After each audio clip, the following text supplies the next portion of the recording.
नमस्कार, जय हिंद साथियों। एक बार फिर से स्वागत है आपका मेरे YouTube चैनल स्टडी विद सागर में। आशा करता हूँ आप सभी लोग अच्छे होंगे और आपकी तैयारी भी अच्छी चल रही होगी।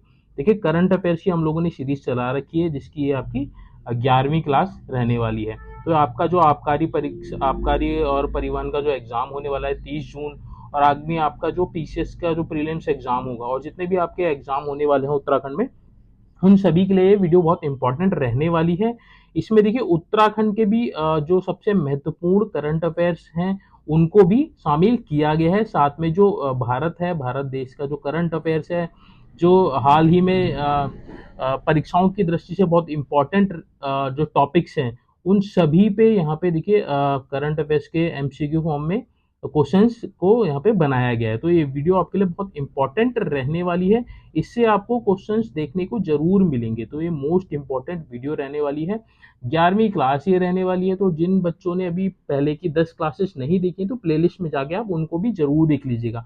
अगर आपने एक प्लेलिस्ट कंप्लीट कर ली तो आपका कोई भी करंट अफेयर से क्वेश्चन नहीं छूटने वाला है। तो ये मेरी गारंटी है। तो आप वीडियो को एंड तक जरूर देखिएगा और वीडियो को ज्यादा से ज्यादा शेयर भी कीजिएगा, ताकि मुझे भी इसमें थोड़ा सा सपोर्ट मिल सके, ताकि मैं भी मोटिवेट हूँ और आपको और वीडियोस इस तरह की प्रोवाइड करा सकूं। तो चलिए, आज का जो सेशन है उसको हम लोग डिस्कस कर लेते हैं। पहला क्वेश्चन देख लेते हैं। हाल ही में प्रकाशित पुस्तक अ fly on the RBI wall के लेखक कौन है? तो देखिए, हाल ही में एक पुस्तक a fly on the RBI wall ये प्रकाशित हुई है। तो इसके लेखक कौन है, ये आपसे पूछा गया है। तो इसके लेखक हैं अल्पना किलावाला। तो ऑप्शन डी इसका सही जवाब होगा। अल्पना किलावाला द्वारा a fly on the RBI wall लिखी गई है। तो अल्पना कीलावाला कौन है? ये जो आरबीआई है, हमारा रिजर्व बैंक ऑफ इंडिया है, उसकी भूतपूर्व पूर्व प्रवक्ता है, पूर्व प्रवक्ता रह चुकी हैं। तो इन्होंने ये बुक लिखी है जिसमें इन्होंने अपना आरबीआई में जो जितना भी इन्होंने समय दिया उसका पूरा ही इन्होंने अपना वो विस्तार से उसमें बताया गया है, उसका अवलोकन किया है। तो इसका जो सही जवाब है ऑप्शन नंबर डी, अल्पना कीलावाला ने लिखी है अ fly on the RBI wall. तो ये पुस्तक है, आपको नाम याद रखना है और इसके लेखक याद रखने हैं। आगे बढ़ते हैं। अगला ये मोस्ट इंपॉर्टेंट क्वेश्चन है, ग्लोबल जेंडर गैप इंडेक्स 2024। तो देखिए, हाल ही में ग्लोबल जेंडर गैप इंडेक्स 2024 जारी की गई है, जिसमें भारत को क्या रैंकिंग मिली है, आपसे ये पूछा है। तो देखिए, सबसे पहले मैं अगर इसको बात बताऊं, पहले स्थान पे कौन रहा है? पहले स्थान पे रहा है आइसलैंड। तो पहला स्थान आपको याद रखना है, आइसलैंड को पहला स्थान मिला है ग्लोबल जेंडर गैप इंडेक्स में। ये जो इंडेक्स थी, ये 18वां संस्करण था, ये भी आपको याद रखना है। अब इसको हम बात कर लें कि इसको जारी कौन करता है, तो इसको विश्व आर्थिक मंच द्वारा जारी किया जाता है। विश्व आर्थिक मंच, जिसको WEF भी बोलते हैं, वर्ल्ड इकोनॉमिक फोरम भी इसको बोला जाता है, जिसकी स्थापना कब हुई थी? 24 जनवरी। इसकी स्थापना जो हुई थी 24 जनवरी 1971 को हुई थी। मुख्यालय इसका कहाँ है? स्विट्जरलैंड में। मुख्यालय इसका कहाँ है? स्विट्जरलैंड में। तो इतने पॉइंट्स आपको याद रखने हैं। अब इसमें पूछा कि ग्लोबल जेंडर गैप इंडेक्स 2024 में भारत को कौन सी रैंकिंग मिली? तो भारत को 129वीं रैंक मिली है। ऑप्शन नंबर डी इसका सही जवाब हो जाएगा। इसको देखिए, जारी कौन करता है? वर्ल्ड इकोनॉमिक फोरम जारी करता है, जिसकी स्थापना 24 जनवरी 1971 की हुई थी। इसका जो मुख्यालय है स्विट्जरलैंड में। अगर हम बात करें इसके वर्तमान के अध्यक्ष, वर्ल्ड इकोनॉमी फोरम के वर्तमान अध्यक्ष की बात करें तो बोर्गे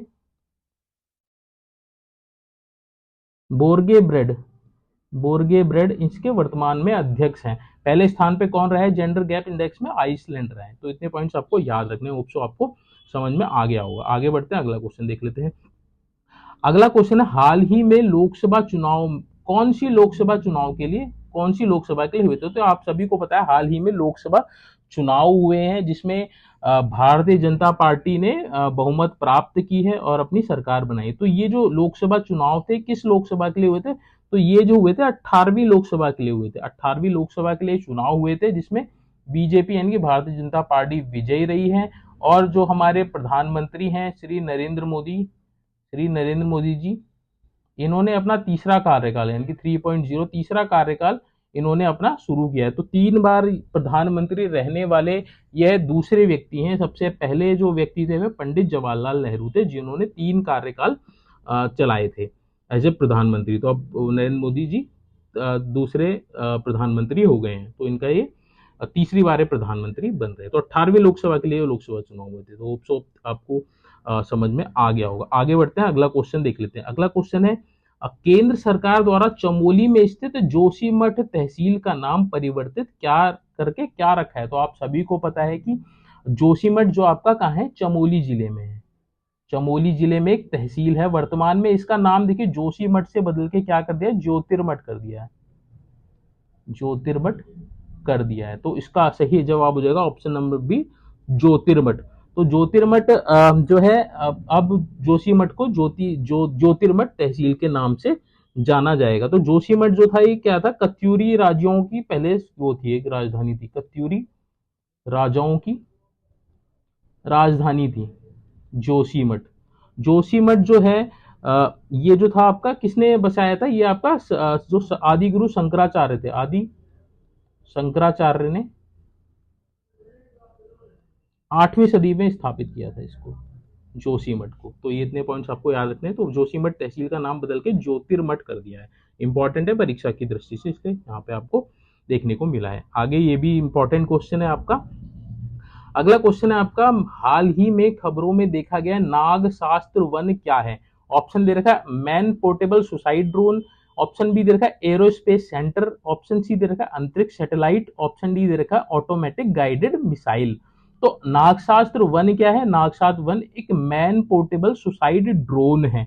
इसकी अगर हम बात करें तो देखिए इसका जो वजन है, नागशास्त्र वन का वजन जो है 9 किलो है, और 30 मिनट तक ये ड्रोन है। ड्रोन आप सभी को पता होगा कि फ्लाई करता है, ड्रोन जो होता है फ्लाई करता है। तो ये 30 मिनट तक ये फ्लाई कर सकता है एक बार इसको चार्ज करने पे या फिर बैटरी लगाने पे। तो 9 केजी इसका वजन है, और ड्रोन ये ड्रोन टाइप का है, मैन पोर्टेबल सुसाइड ड्रोन है। तो ये निगरानी करने में और दुश्मन के जो भी इक्विपमेंट्स होते हैं उनको नष्ट करने के लिए काम आएगा। तो ये बहुत अच्छी खोज की गई है भारतीय द्वारा, और इसको सेना में शामिल किया गया है। तो इंपॉर्टेंट है परीक्षा की दृष्टि से। आगे बढ़ते हैं, अगला क्वेश्चन देख लेते हैं। अगला क्वेश्चन देखिए, किस राज्य ने लड़कियों की शिक्षा को बढ़ावा देने के लिए मुख्यमंत्री निजुत मोइना MMNM योजना को अपने राज्य में शुरू किया है। तो इसका सही जवाब है ऑप्शन नंबर सी, असम ने। असम के मुख्यमंत्री द्वारा मुख्यमंत्री निजुत मोइना यानी कि MMNM योजना शुरू की गई है। ये क्या है, लड़कियों की उच्च शिक्षा को बढ़ावा देने, जिससे कि बाल विवाह को समाप्त किया जा सके। इसका जो इम्पैक्ट पड़ेगा बाल विवाह पे भी पड़ेगा। बाल विवाह को समाप्त करने के उद्देश्य से ही ये योजना चलाई गई है मुख्यमंत्री निजुत मोइना, जिसमें लड़कियों को उच्च शिक्षा प्रदान करने के लिए सरकार मदद करेगी। तो ये इंपॉर्टेंट है परीक्षा की दृष्टि से, बहुत अच्छी स्कीम है। आगे बढ़ते हैं, अगला क्वेश्चन देख लेते हैं। अगला क्वेश्चन देखिए है आपका संयुक्त राष्ट्र महासभा। संयुक्त राष्ट्र महासभा आप सभी को पता है कि जो आपका संयुक्त राष्ट्र संघ है उसके जो 6 अंग हैं उनमें से एक है संयुक्त राष्ट्र महासभा। संयुक्त राष्ट्र महासभा यूनाइटेड नेशन जनरल असेंबली ने किस वर्ष को अंतर्राष्ट्रीय क्वांटम विज्ञान और प्रौद्योगिकी वर्ष घोषित किया है। तो देखिए हाल ही में जो वर्ष 2025 है, आने वाला जो वर्ष 2025 है, उसको संयुक्त राष्ट्र महासभा ने अंतर्राष्ट्रीय क्वांटम विज्ञान और प्रौद्योगिकी वर्ष के रूप में मनाए जाने का निर्णय लिया है।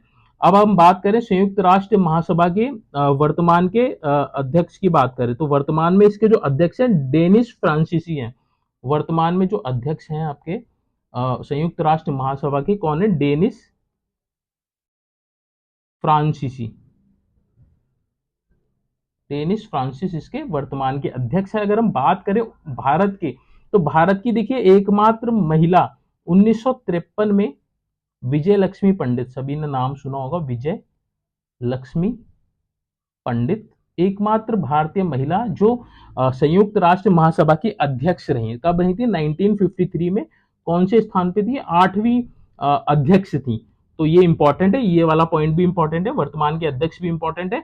और ये जो मैंने आपको यहाँ पे बताया है कि 2025 को अंतर्राष्ट्रीय क्वांटम विज्ञान और प्रौद्योगिकी दिवस घोषित किया गया है। संयुक्त राष्ट्र महासभा में बात करें तो वर्तमान में 193 देश है टोटल इसमें। तो ये भी इंपॉर्टेंट है, कई बार पूछ सकता है कि संयुक्त राष्ट्र महासभा में कितने देश है, तो 193 देश है वर्तमान में संयुक्त राष्ट्र महासभा में। आगे बढ़ते हैं, अगला क्वेश्चन देख लेते हैं। अगला क्वेश्चन है हमारा विश्व महासागर दिवस 2024 का विषय क्या है। तो थीम पूछिए विश्व महासागर दिवस 2024 की। तो ऑप्शन ए दे रखा है विश्व महासागर ईयर, ऑप्शन बी दे रखा महासागर the sea, option C sea vision for earth, option D awaken new depth. तो विश्व महासागर दिवस 2024 की जो थीम है वह है अवेकन न्यू डेप्थ। तो इंपॉर्टेंट है परीक्षा की दृष्टि से, विश्व महासागर दिवस 2024 की जो थीम है या विषय है awaken new depth. Option D इसका सही जवाब हो जाएगा। आगे बढ़ते हैं, अगला क्वेश्चन देख लेते हैं। अगला क्वेश्चन है आपका, ये भी इंपॉर्टेंट है। देखिए जितने भी क्वेश्चन मैं यहाँ पे करा रहा हूँ सारे ही मोस्ट इंपॉर्टेंट है, इनसे आपको क्वेश्चंस देखने को जरूर मिलेंगे, तो आप इसको रिवाइज जरूर करके जाइएगा, इसको इस प्लेलिस्ट को आप सेव कर लीजिएगा। अगला क्वेश्चन है, देखिए पीएम श्री पर्यटन हवाई सेवा का शुभारंभ किस राज्य में किया गया। तो पीएम श्री पर्यटन हवाई सेवा है क्या, सबसे पहले तो इसको हम समझ लेते हैं। तो ये देखिए धार्मिक पर्यटन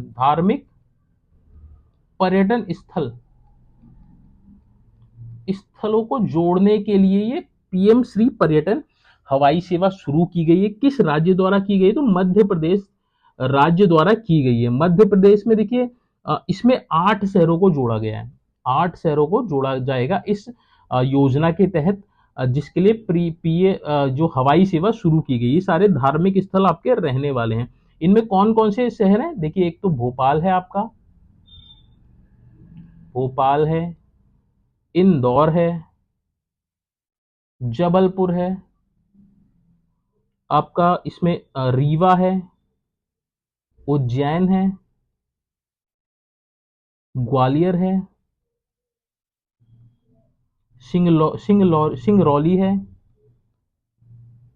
सिंगरौली है और आपका खजुराहो है। तो ये आपके 8 इसमें ये आपने याद रखना है कि कितने इसमें शहर जुड़े, तो 8 शहर जुड़े हैं। 8 के नाम मैंने आपको बता दिया है। और सीएम पीएम श्री पर्यटन हवाई सेवा क्या है, धार्मिक पर्यटन स्थलों को जोड़ने के लिए सेवा शुरू की गई। किस राज्य द्वारा, मध्य प्रदेश राज्य द्वारा। तो इतने पॉइंट्स आपको याद रखने हैं। आगे बढ़ते हैं, अगला क्वेश्चन देख लेते हैं। G7 शिखर सम्मेलन किस देश में आयोजित किया गया। तो हाल ही में देखिए भारत के जो प्रधानमंत्री है वह G7 शिखर सम्मेलन में शामिल होने के लिए गए। तो किस देश में आयोजित किया जा रहा है, तो ये किया जा रहा है इटली में। तो ये इंपॉर्टेंट है, आपको याद रखना है।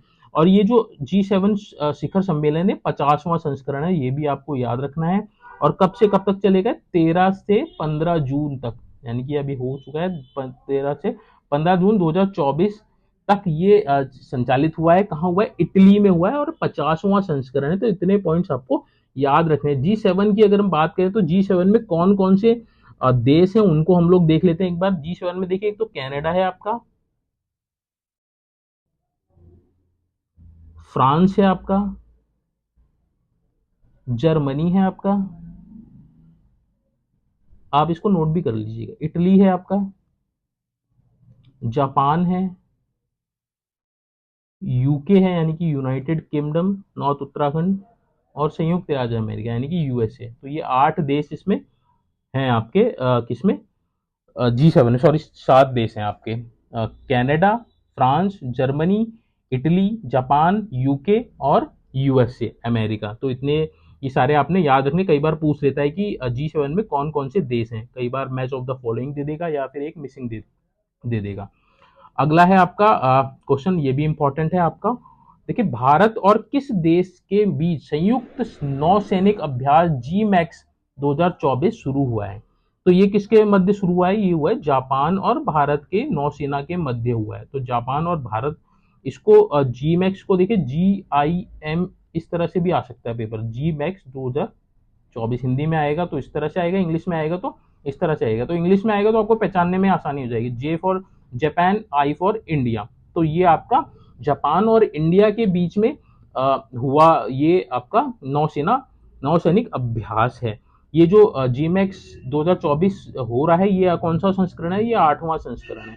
तो ये 8वां अभ्यास रहने वाला है भारत और जापान के बीच में। तो जापान के याकोसुका में, जापान के, कई बार ये भी पूछ लेगा कि किस जगह में, तो योको सुका जापान के योकोसुका में हो रहा है ये नौसेना अभ्यास। ठीक है, तो इतने पॉइंट्स आपको याद रखने हैं। आगे बढ़ते हैं, अगला क्वेश्चन देख लेते हैं। अगला क्वेश्चन है आपका, किस युवा टेनिस खिलाड़ी ने फ्रेंच ओपन 2024 पुरुष एकल का खिताब जीता? तो इंपॉर्टेंट है, खेल से देखिए क्वेश्चन हमेशा ही पूछा जाता है। तो किस युवा टेनिस खिलाड़ी ने, फ्रेंच ओपन की बात हो रही है, फ्रेंच ओपन 2000 और पुरुष एकल की बात हो रही है, तो किसने जीता है ये आपने बताना है। तो इसका सही जवाब है option number A, Carlos Alcaraz. Carlos Alcaraz जो स्पेन के टेनिस प्लेयर हैं, स्पेन देश के टेनिस प्लेयर हैं, जिन्होंने हाल ही में फ्रेंच ओपन 2024 पुरुष एकल खिताब जीता है। तो इंपॉर्टेंट है परीक्षा की दृष्टि से, कार्लोस अल्काराज नाम आपने याद रखना है। आगे बढ़ते हैं, अगला क्वेश्चन देख लेते हैं। अगला क्वेश्चन ये भी बहुत इंपॉर्टेंट है, ये भी परीक्षा की दृष्टि से मोस्ट इंपॉर्टेंट। 2024 के पर्यावरण प्रदर्शन सूचकांक में भारत का कौन सा स्थान प्राप्त हुआ है? तो देखिए, पर्यावरण प्रदर्शन सूचकांक जो हर साल जारी किया जाता है, किसके द्वारा जारी किया जाता है? तो वर्ल्ड इकोनॉमिक फोरम के द्वारा, वेफ यानी कि वर्ल्ड इकोनॉमिक फोरम के द्वारा। किसके माध्यम से? तो Yale centre, Yale centre for environmental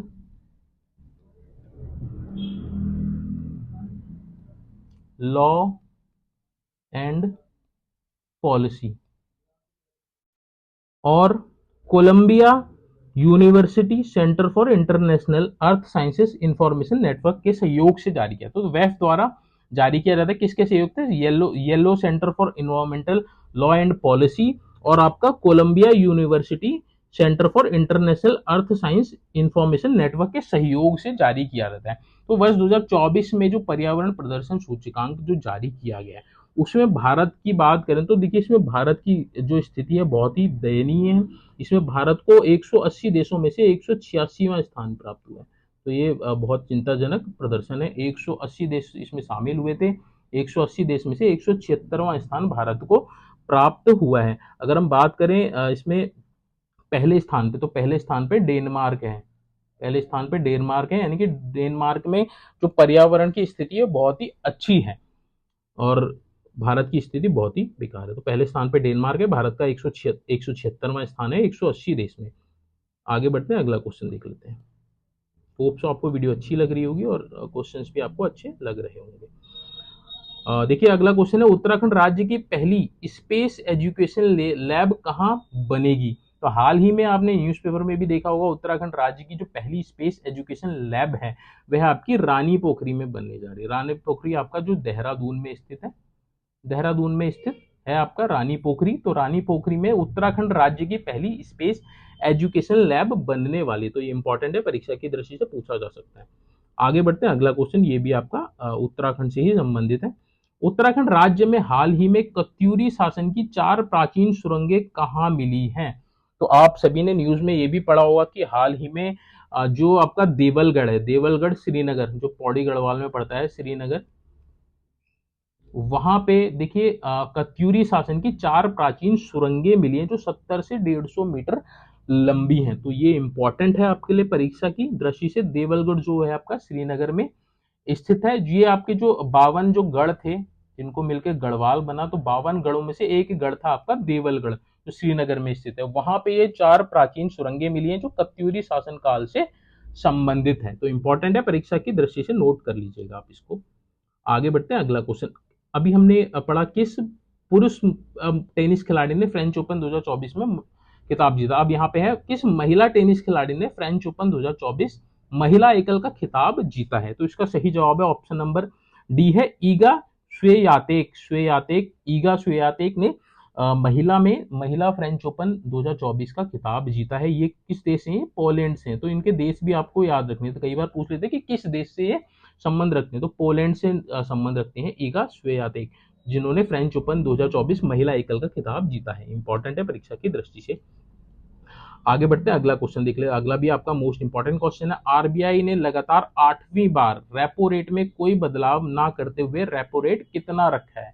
तो देखिए, रेपो रेट जो होता है आरबीआई की मौद्रिक नीति का एक पार्ट होता है। इसके द्वारा ये आरबीआई क्या करता है कि जो महंगाई होती है उसको कंट्रोल करता है। तो एक तरह से टूल की तरह काम करता है रेपो रेट।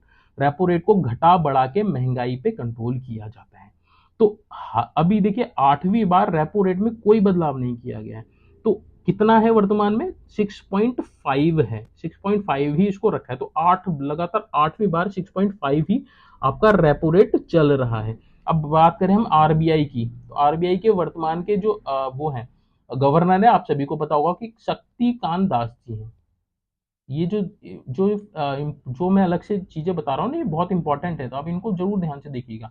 आरबीआई के जो वर्तमान के जो गवर्नर हैं वह शक्तिकांत दास हैं। आरबीआई की स्थापना की बात करें तो 1 अप्रैल 1935 को हुई थी, आप सभी को पता होना चाहिए। और पहले जो पहले गवर्नर हैं कौन थे? सर ओसबर्न स्मिथ थे। सर ओसबॉर्न स्मिथ थे पहले रिजर्व बैंक ऑफ इंडिया के गवर्नर। और पहले भारतीय गवर्नर कौन थे? पहले भारतीय गवर्नर की अगर हम बात करें तो कौन थे? वे थे C D Deshmukh. C D Deshmukh ये पहले भारतीय थे जो आरबीआई के गवर्नर बने थे, सी डी देशमुख। अगर हम पहले केवल ये पूछा जाएगी कि आरबीआई के पहले गवर्नर कौन थे, तो सर ओसबॉर्न स्मिथ थे। वर्तमान में कौन है? शशिकांत दास जी हैं। अप्रैल 1 1935 में स्थापना हुई थी। वर्तमान में रेपो रेट 6.5 है। तो इतने पॉइंट्स आपको याद रखने हैं। मुख्यालय की बात करें, आरबीआई का जो मुख्यालय है वह आपका मुंबई में है, ये आपको पता होना चाहिए। पहले देखिए जब स्थापना हुई थी 1935 में, तब इसका जो मुख्यालय था वो कोलकाता में था, तो ये भी आपको याद रखना, ये भी इंपॉर्टेंट है। कोलकाता में था। 1937 में ये कहाँ आ गया था? मुंबई में आ गया था। 1937 में इसको मुंबई ला दिया गया था, तो ये भी इंपॉर्टेंट है। आगे बढ़ते हैं, अगला क्वेश्चन देख लेते हैं। अगला क्वेश्चन है आपका, उत्तराखंड राज्य का लोकसभा चुनाव 2024 में मतदान प्रतिशत में देश में किस स्थान पर रहा है? तो देखिए अभी जो हाल ही में जो 18वीं लोकसभा के जो चुनाव हुए थे उसमें मतदान प्रतिशत में उत्तराखंड का जो स्थान रहा है वह बहुत ही बेकार रहा है। 33वें स्थान पे रहा है। मतलब ये मान के चलो आप कि बहुत ही लोएस्ट स्थान पे रहा है। 33वें स्थान पे उत्तराखंड रहा है। अगर हिमालयन राज्य की बात करें तो हिमालयन राज्य में भी 11वें स्थान पे रहा है उत्तराखंड। तो ये इंपॉर्टेंट है, परीक्षा की दृष्टि से 33वां स्थान रहा है मतदान प्रतिशत में उत्तराखंड का, जो बहुत कम रहा है। आगे बढ़ते हैं, अगला क्वेश्चन देख लेते हैं। अगला क्वेश्चन आपका, किस राज्य ने पर्यटन को बढ़ावा देने के लिए नक्षत्र सभा नाम से भारत का पहला खगोल पर्यटन आयोजित किया है? तो इसका सही जवाब है option number B, Uttarakhand. Uttarakhand में देखिए पर्यटन को बढ़ावा देने के लिए नक्षत्र सभा नाम से भारत का पहला खगोल पर्यटन आयोजित किया, तो ऑप्शन बी इसका सही जवाब हो जाएगा उत्तराखंड। इंपॉर्टेंट है परीक्षा की दृष्टि से। अगला और अंतिम क्वेश्चन, ये सबसे इंपॉर्टेंट है, परीक्षा में बिल्कुल पूछे जाने के चांसेस हैं इसके, तो आप इसको भी जरूर देखिएगा। विश्व में सर्वाधिक रामसर साइट्स वेटलैंड्स, जिनको देखिए रामसर साइट जो होती है वेटलैंड साइट होती है, इनको एक तरह से एक समझौते के साथ इनको रिजर्व किया गया। ये अंतर्राष्ट्रीय महत्व की जो भूमि होती है, वेटलैंड्स होते हैं अंतर्राष्ट्रीय महत्व की भूमि। तो 1971 में ये हुआ था, 1971 में समझौता हुआ था। रामसर एक स्थान है, कहाँ है? ईरान में है, तो ये भी आपको याद रखना है। तो विश्व में सर्वाधिक रामसर साइट वेटलैंड्स किस देश में है पूछा है, तो सबसे ज्यादा जो वेटलैंड साइट्स हैं यानी कि रामसर साइट है वह यूके में यानी कि यूनाइटेड किंगडम में है। अगर हम भारत की बात करें तो भारत में जो रामसर साइट है 82 है वर्तमान में। देखिए 82 यानी कि 82 आपकी रामसर साइट है भारत में। सबसे ज्यादा अगर हम बात करें तो 16 है तमिलनाडु में। तो ये भी आपको याद रखना है, भारत में 82 रामसर साइट है।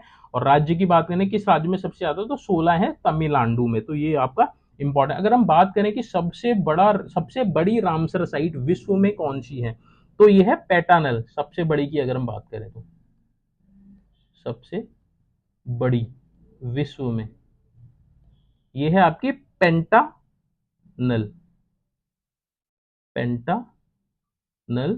कहाँ है आपकी? दक्षिण अमेरिका में, दक्षिण अमेरिका में है। तो ये आपको इतने पॉइंट्स इस वाले क्वेश्चन से याद रखने हैं। तो ये थी आज की करंट अफेयर्स की क्लास जिसको हम लोगों ने यहाँ पे डिस्कस किया है। होप सो आपको वीडियो अच्छी लगी होगी, क्वेश्चंस भी बहुत अच्छे लगे होंगे। अगर आपको क्वेश्चंस अच्छे लगे तो प्लीज वीडियो को ज्यादा से ज्यादा शेयर कीजिएगा अपने साथियों के साथ, ताकि उनको भी इस वीडियो से हेल्प मिल सके। और चैनल को सब्सक्राइब जरूर कर लीजिएगा, आपसे रिक्वेस्ट है। अगर आपने चैनल सब्सक्राइब नहीं किया है तो ज़्यादा से ज़्यादा आप चैनल को सब्सक्राइब कीजिएगा और अपने फ्रेंड से भी सब्सक्राइब करवाइएगा, ताकि आपको इसकी जो इम्पोर्टेंट्स वीडियो हैं चैनल के माध्यम से आपको रेगुलर बेसिस पे मिल सकें। देखिए, चैनल के माध्यम से आपको सरकारी एग्ज़ाम्स के रिगार्डिंग जितनी भी इंफॉर्मेशन होती है वह शेयर की जाती है, चाहे वे जॉब्स के नोटिफिकेशन से रिगार्डिंग हो, एडमिट कार्ड से, सिलेबस से, वैकेंसी से, और जो वर्क प्रोफाइल रहता है डिफरेंट डिफरेंट, जो आपकी जो जॉब्स होती है उनका जो वर्क प्रोफाइल होता है, सैलरी कितनी मिलती है, उन सभी पे आपको यहाँ पे जो एकदम करेक्ट इन्फॉर्मेशन होती है वह शेयर की जाती है। तो ये आपके लिए इम्पोर्टेंट चैनल है, ऑथेंटिक चैनल है, तो आप वीडियो को शेयर कीजिएगा, चैनल को ज़्यादा से ज़्यादा सब्सक्राइब कीजिएगा, ताकि मेरे को भी मोटिवेशन मिल सके। तो चलिए यहीं पे इस वीडियो को एंड अप करते हैं, जल्दी मिलते हैं नेक्स्ट वीडियो के साथ। Thank you so much for watching this video.